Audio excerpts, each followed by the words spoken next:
আসসালামু আলাইকুম ভিউয়ার। আজ 14/6/2024 রোজ শুক্রবার, আর আপনারা দেখতেছেন আন্তর্জাতিক প্যাসেঞ্জার টার্মিনালের শার্শা যশোর। তো আজকে শুক্রবার মানেই অন্যরকম বেনাপোল বর্ডার। এর আগেও আমি অনেকবার বলেছি এবং অনেকেই জিজ্ঞেস করেছেন কী বারে ভিড়টা বেশি থাকে। তো সেই ভিড়ের দিন কিন্তু আজ শুক্রবার, আর সামনে ঈদকে ঘিরে মনে করেন এক ধরনের বলতে পারেন গত 4-5 দিন ধরেই কিন্তু এরকম অবস্থা। বেনাপোল বর্ডারে সকাল বলেন সারাদিনেই কিন্তু ডিফল্টে প্রচণ্ড ভিড়। যদি লক্ষ্য করেন এখনও 6:30 বাজে নাই, তারপরেও কিন্তু এখন ভিড় কিন্তু প্রচণ্ড আকারে। লাইন কিন্তু মেন রোড ক্রস করে গ্রামের ভিতরে চলে গেছে প্রায় আধা কিলোমিটার। তো মোটামুটি কিন্তু বলতে পারেন শুক্রবার মানে আলাদা একটা বেনাপোল বর্ডার।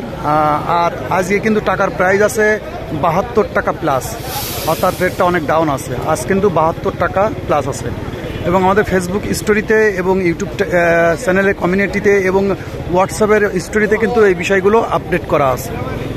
তো আমরা যেটা দেখতে পাচ্ছি এটা হচ্ছে সরাসরি ঢাকা কলিকাতার বাস সার্ভিস, যেটা এনআর শ্যামলী, রয়্যাল এবং গ্রিন লাইনের, এবং পাশাপাশি দেখতে পাচ্ছি যে নর্মাল যে সাধারণ যে লাইনটা সেটা।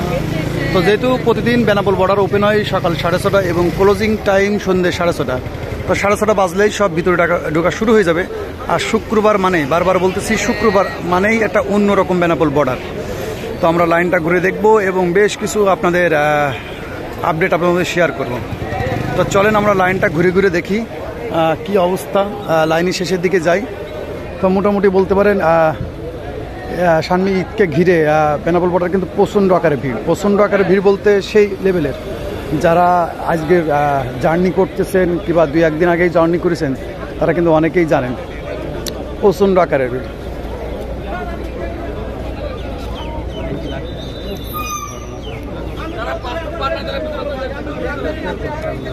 তো যেহেতু 6:30 বাজবে আর লাইনগুলো রেডি হচ্ছে আর কি ভিতরে ঢোকার জন্য, কারণ আপনারা অনেকেই জানেন যে সর্বপ্রথম মনে করেন 6:30 বাজলে ডাইরেক্ট গাড়ি যেগুলো আছে সরাসরি ঢাকা কলিকাতা, যেটা সরকারি অনুমোদিত, এই 3টে বাসের যাত্রী কিন্তু সর্বপ্রথম ঢুকবে।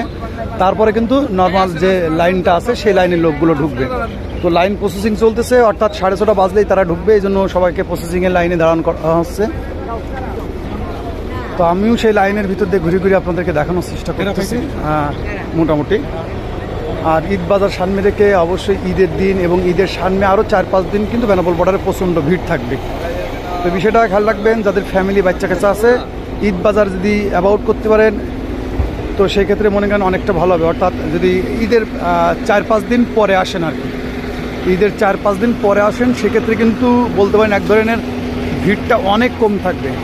এ তো আমরা ডাইরেক্ট গাড়ি, এটা কিন্তু ডাইরেক্ট গাড়ির লাইন, ওকে। তা নর্মাল লাইনটাও যদি আমরা লক্ষ্য করি গতকালকের মতন, তো নর্মাল লাইনটা হচ্ছে এই, যেটা আমি কিছুক্ষণ আগে একটা ছোটো শর্ট ভিডিও দিয়েছি, যেটা নর্মাল লাইন ছিল আর কি। এটা সাধারণ লাইন আর কি। 6:30 বাজলে ডাইরেক্ট গাড়ি যাত্রী ঢোকার পরে এই লাইনটা কিন্তু টান দিবে, ঠিক আছে। তো মোটামুটি বলতে পারেন প্রচণ্ড আকারে ভিড় থাকবে। গত 4-5 দিন থেকে আমি যেটা বলছি, গত 4-5 দিন ধরে কিন্তু বেনাপোল বর্ডারে প্রচণ্ড আকারে ভিড়। আর ভিড়টা কিন্তু ঈদের দিন থেকে ঈদের আরও 4-5 দিন ধরে কিন্তু বেনাপোল বর্ডারে প্রচণ্ড ভিড় থাকে।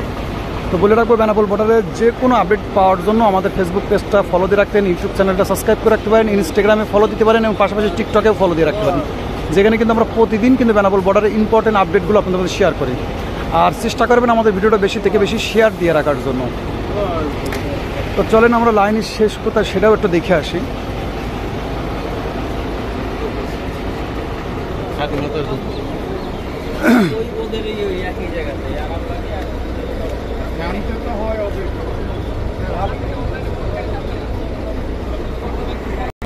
তো অনেকে জানতে চান না যে কোন টাইমে আসলে ভিড় কম থাকবে। তো বলতে পারেন আজ থেকে বললেন ঈদের আরও 4-5 দিন ধরে কখনো সময় ভিড় কম পাবেন না। অর্থাৎ আপনি যদি সকালের এই ভিড়টা কমে যায়, এই ভিড়টা কিন্তু ডিফল্টে ইন্ডাস সাইডে কিন্তু তৈরি হয়। এই জন্য আপাতত এখন যদি ফ্যামিলি টাইমলি থাকে, অসুস্থ থাকে, তো এখন না আসলেই উত্তম, কারণ এখন আসার কোনো প্রয়োজন নেই। যদি সময় থাকে আপনি আরও 5-6 দিন পরে আসতে পারেন, সেক্ষেত্রে কিন্তু অনেকটা ফাঁকা হয়ে যাবে ঈদের চাপটা কমে গেলে। তো মোটামুটি বলতে পারেন এখন কিন্তু প্রচণ্ড ভিড়। এখন তো যেহেতু 6:30 বাজে নাই, আর লাইনের দৃশ্য দেখলে বুঝতে পারবেন। তো মোটামুটি কিন্তু আলহামদুলিল্লাহ অনেকটা ভিড়, এবং ভিড়টা কিন্তু দুপুর পর্যন্তই থাকে প্রায় এখন, যেহেতু ভিড়টা অনেক বেশি।